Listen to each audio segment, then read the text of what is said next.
अच्छा, माने आप नहीं, जस्ट लिसन। वो 29 जनवरी तक महाकुंभ के कई अनुष्ठानों में हिस्सा भी लेंगे। काशिकापुरादिनाथ काल भैरवं भजे, हर हर महादेव।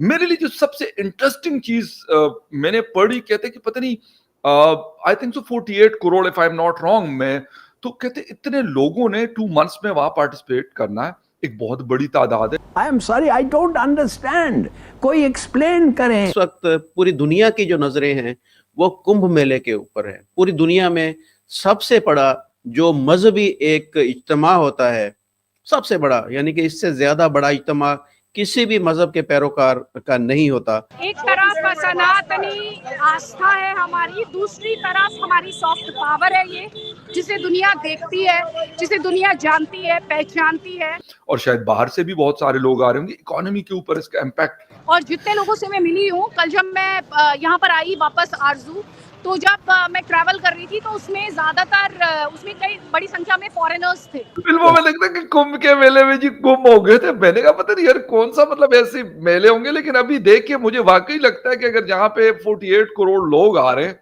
तो वाकई वो तो मतलब वाकई शहरों को तो खैर छोड़ ही देते हैं, लेकिन ये तो कंट्रीज की पॉपुलेशन नहीं होती, बड़े बड़े मुल्कों की पॉपुलेशन नहीं है। नमस्ते दोस्तों, जय हिंद। हिंदुस्तान स्पेशल में आपका स्वागत है। दोस्तों, उत्तर प्रदेश के प्रयागराज में महाकुंभ की शुरुआत हो चुकी है। यहाँ हर तरफ राम भजन और जयकारे लग रहे हैं। महाकुंभ देश ही नहीं, विदेशों में भी चर्चा का विषय बना हुआ है। विदेशों से भी श्रद्धालु महाकुंभ में पहुंच रहे हैं। इसी बीच एप्पल के को फाउंडर स्टीव जॉब्स की पत्नी लॉरेन पॉवेल भी प्रयागराज पहुंच गई हैं। वे अपने गुरु स्वामी कैलाशनंद महाराज के पास पहुंची हैं। स्टीव जॉब्स की पत्नी लॉरेन पॉवेल अपनी 40 सदस्यीय टीम के साथ महाकुंभ में पहुंची। यहाँ वह महाकुंभ के कई अनुष्ठानों में हिस्सा लेंगी। लॉरेन पॉवेल महाकुंभ में एक सन्यासी का भेष धारण करके पहुंची हैं। वह भगवा चोला पहने और रुद्राक्ष की माला लिए नजर आ रही हैं। यहाँ लॉरेन पॉवेल कल्पवास करेंगी और साथ ही साधुओं की संगत में रहकर सादगी वाला जीवन व्यतीत करेंगी। इससे पहले शनिवार को वह अपने गुरु स्वामी कैलाशनंद गिरी निरंजनी अखाड़े के आचार्य महामंडलेश्वर के आश्रम पहुंची थी। साथ ही काशी विश्वनाथ मंदिर भी पहुंची थी। अब पाकिस्तानी मीडिया लॉरेन पॉवेल को भगवे कपड़े और गले में माला देख सकते में है। एक फेस्टिवल्स चलते रहते हैं, वैसे तो दुनिया भर में मुख्तलिफ फेस्टिवल्स आते रहते हैं, लेकिन अगर हम देखें इस रीजन में एशिया या साउथ एशिया की हम बात करें तो बड़े बड़े ऐसे फेस्टिवल्स आते हैं जहाँ एक तो पॉपुलेशन ज्यादा है, तो जहाँ पे करोड़ों के हिसाब से लोग उसमें पार्टिसिपेट करते हैं। कुंभ का मेला, मैं आपको सही बात अगर बता दूं तो मैंने फिल्मों में जस्ट सुना है, मुझे नहीं पता। मतलब हाँ, एक फेस्टिवल है, लोग इकट्ठे हुए हैं। अभी 2-3 दिनों से मैं मुख्तलिफ जो हमारे जान पहचान के लोग हैं, ट्विटर पे हम देख रहे हैं, तो वो कहीं दरिया में बोट में बैठे हुए हैं और कहीं पे बहुत लाइटिंग हुई हुई है, बड़ा एक जिसे कहते हैं माहौल बना हुआ है। मेरे लिए जो सबसे इंटरेस्टिंग चीज मैंने पढ़ी, कहते कि पता नहीं, I think so 48 crore, if I am not wrong, में तो कहते इतने लोगों ने 2 मंथ्स में वहां पार्टिसिपेट करना है, एक बहुत बड़ी तादाद है। अगर 130-135 करोड़ में से ऑलमोस्ट आधी आबादी इंडिया की बनती है, और शायद बाहर से भी बहुत सारे लोग आ रहे होंगे, इकोनॉमी के ऊपर इसका इम्पैक्ट क्या क्या चीजें होती हैं सब। आप तो मतलब ठीक है, मतलब पॉलिटिकल एनालिस्ट है, बाय मतलब यूनिवर्सिटी में पढ़ाते हैं, लेकिन क्योंकि एक सोसाइटी में हम लोग रहते हैं तो बाज़ औक़ात मतलब ऐसी चीजें भी होती हैं, शायद आपका आना जाना या बहुत सारे लोग का आना जाना ना भी हो, लेकिन हम जब उस चीज को देखते हैं, फेस्टिवल सा माहौल है बहुत बड़ा। सर एक तो थोड़ा सा उस हवाले से बताएं, और फिर आते हैं कि यार इकोनॉमिक एक्टिविटीज इसके अंदर क्या होगी। लाजमी बात है, अगर इतने करोड़ लोग आते हैं, वो खाना भी खाएंगे, वो वहां स्टे भी करेंगे, वो घूमेंगे फिरेंगे भी, गाड़ियों का इस्तेमाल भी करेंगे, और मतलब एयरलाइंस को बिजनेस मिलेगा, होटल्स रेस्टोरेंट्स, वो सारी चीजें बाद में करेंगे। लेकिन इससे पहले थोड़ा सा अगर बता दें इस मेले के हवाले से, हर साल होता है, 2 साल बाद होता है, या क्या सीन है इसका?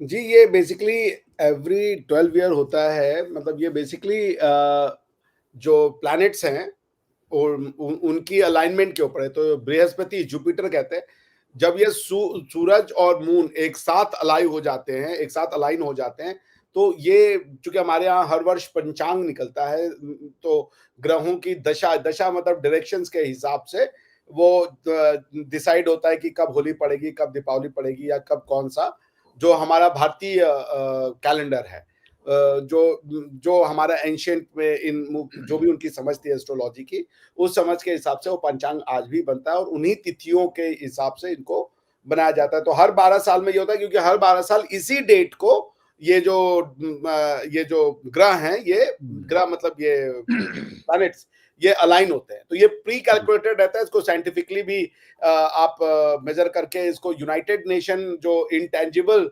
कल्चरल हेरिटेज है, यूनेस्को ने इसको रिकॉग्नाइज किया 2017 में as a intangible cultural history of humanity. आप इसकी इंपॉर्टेंस को ऐसे आप देख सकते हैं कि बिल्कुल सही। इट हैज बीन, तो ये चूंकि ह्यूमैनिटी का है तो ये हमारा भी है और आपका भी है। किसी मतलब मानवों के द्वारा किए गए, इंसानों के द्वारा क्रिएट की गए अपने अपनी समझ के द्वारा सेलिब्रेशन का तरीका था।